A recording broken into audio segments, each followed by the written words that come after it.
Salut à tous, c'est Omar de Frandroid.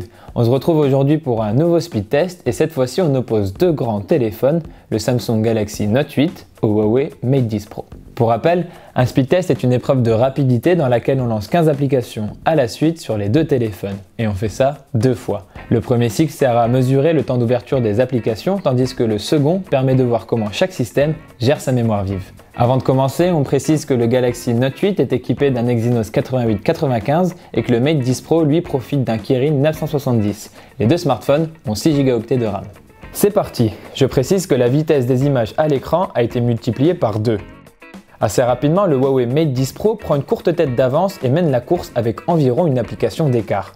Le Galaxy Note 8 n'en démord pas et le talonne de très près, les deux smartphones maintiennent ainsi un bon rythme jusqu'ici.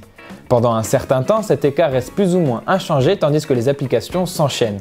Autrement dit, il n'y a rien de vraiment particulier à signaler. Sur la troisième rangée d'applications, le Galaxy Note 8 semble rattraper progressivement son retard pour coller de plus près son opposant. Le Mate 10 Pro termine le premier cycle en 1 minute et 13 secondes, une petite seconde devant le téléphone de Samsung. Sur le second cycle, tout s'accélère. Le Mate 10 Pro réussit à reprendre un peu plus d'avance, mais la course reste quand même extrêmement serrée. On apprécie le fait qu'aucun des deux téléphones n'a à recharger les applications depuis le début. La mémoire vive est bien gérée de part et d'autre.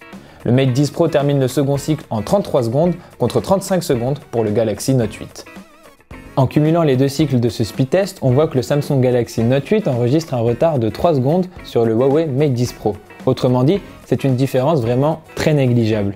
Morale de l'histoire, ces deux smartphones sont vraiment excellents et ce n'est pas sur cet usage en particulier qu'on pourra les départager. Voilà, c'est tout pour ce speed test. Si vous voulez en savoir plus sur le Samsung Galaxy Note 8 ou sur le Huawei Mate 10 Pro, n'hésitez pas à consulter nos tests vidéo sur notre chaîne YouTube ou à aller sur notre site Frandroid. Quant à moi, je vous dis à très vite dans une prochaine vidéo.